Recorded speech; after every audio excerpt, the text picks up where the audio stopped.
I am Amit Gupta. I was born in 1967. I am a software professional by training into systems analysis and database architectures. Now currently I am into publishing of journals. Journals are research papers published in international magazines. And I have been associated with Babaji since 1970 when he first appeared on Earth, in India, in Uttaranchal. He first came in Delhi in 1970. Okay. When he was first seen in Uttarakhand. In 1970, he came in Indrapuri. I see. Okay. The house was of Fakira Baba, associated with Hera Khan Ashram, and his elder brother's house. And our house was at the back of that house. My father went there. I was just 3 years old. So my memories are very clear during that area. And Babaji gave some signs that he is the real Shiva, and my parents followed him. Thereafter, we had been going to Hera Khan off and on. There were two routes there. One was through the river and one was through the forest area. Forest area was a bit larger. It was around 24 kilometers, and this dam area was around 9 kilometers. But when the water was more, then we used to prefer the forest area. We used to go after the orders by Babaji. Babaji used to say that okay, you come. We asked Babaji that you come. तो उसके बाद में तो फिर fear सारा खत्म हो जाता है ना, फिर तो the control goes to him. चलते हुए भी वापसी में भी हम बाबा जी से पूछते थे कि बाबा जी अब जाएं. बाबा जी ने कह दिया हाँ जी जाना है तो चलेगा, फिर क्या दिक्कत है. फिर वो कंट्रोल आ जाता ना, फिर एक उस कंट्रोल के आगे तो कुछ भी नहीं है. तो डर वाली कोई ऐसी बात नहीं थी. सामान भी जाता था. उस टाइम के ऊपर क्या होता था, we used to stay in the tent area. The building was not in Hera Khan during the period of 70 to 75.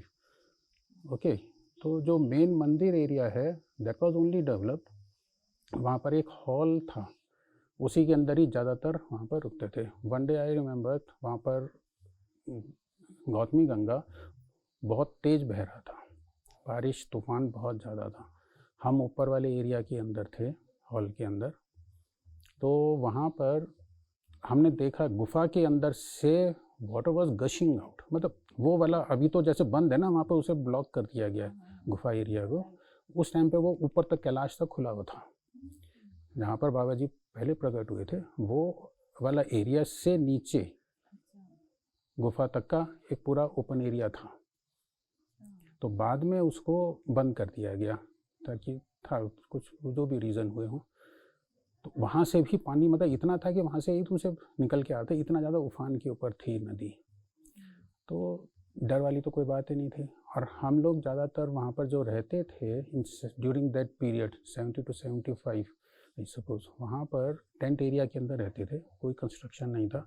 और जो भी लोग जाते थे वहाँ पर, वो वहाँ पर एक तरीके से सेवा करते थे. वहाँ पर कोई इस तरह से जैसे अब कुकिंग एरिया के अंदर भंडारे के अंदर हम हायर कर लेते हैं, वहाँ पर वहीं पे लेडी जाके रोटी बेलना है, सब्जी बनाने के लिए कुछ और है. सबको अपना डेजिग्नेटेड वर्क अलॉट कर दिया जाता था बाबा जी की तरफ से.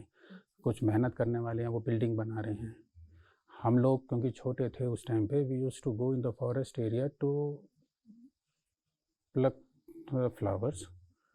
Flowers, wood and leaves for pattal. और जो ये पाम का ट्री है उसका जो डंडी निकलता है उसको हम स्टिचिंग के लिए यूज़ करते थे. तो मतलब जिसमें आप खाना खाते थे वो भी खुद बनाते थे? खुद ही बनता था, क्योंकि कितना सामान आएगा हल्द्वानी से. लोग ज़्यादा होते थे तो नहीं हो पाता था.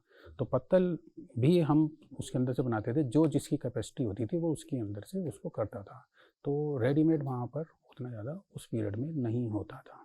और रही एक्सपीरियंस की बात, तो एक्सपीरियंस जब आप देखिए मेरी एक ऐसी टेंडर एज था, अगर मैं 3 साल का था, बाबा जी का 84 में, तो मैं 16-17 साल हाँ जी। बाबा जी को फिज़िकली एसोसिएटेड रहा।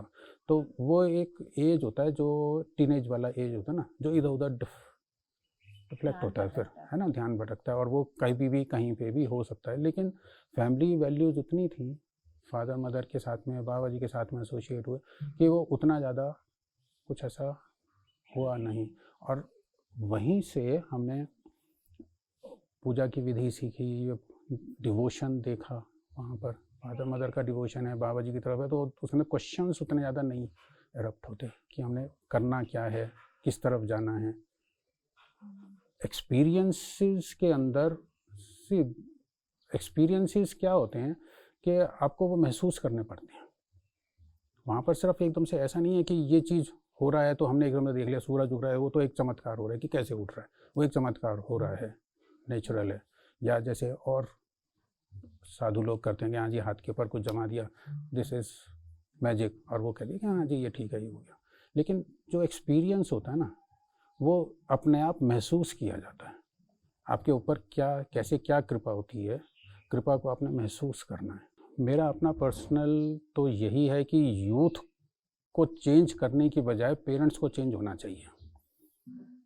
अगर पेरेंट्स चेंज होंगे तभी वो यूथ को कह सकते हैं, अपने बच्चों को कह सकते हैं कि आप ये करो, we are also doing, you also do, this is good. अगर खुद तो करेंगे नहीं किसी भी चीज़ को, अगर कोई सिगरेट पी रहा है तो पिताजी पी रहे हैं तो बच्चा भी पिएगा। उसी तरीके से अगर वो पूजा कर रहा है तो वो भी करेगा पूजा। अभी नहीं करेगा, बाद में जब उसके कर्म उठेंगे तब वो उसको करेगा। It's just like a bank balance. Bank के अंदर जितना आप डालते जाएंगे, डेबिट डालेंगे, क्रेडिट डालेंगे, आपका अकाउंट बढ़ेगा। एक टाइम पे ऐसा आएगा कि वो अपने आप ही मिलेगा। बैंक के अंदर इंटरेस्ट भी तो अपने आप आता है ना, तो बाबा जी की कृपा ऑटोमेटिकली वहाँ पर आएगी, वो उसको अट्रैक्ट करेगा। तो इंस्टेड ऑफ कि बच्चों को समझाएं कि हाँ जी आप ये करो, आप ये करो, हम तो कुछ करेंगे नहीं, आप ये करो, तो वो नहीं हो सकता। बाकी तो जैसे जो चलेगा होगा ही। भोले बाबा की जय।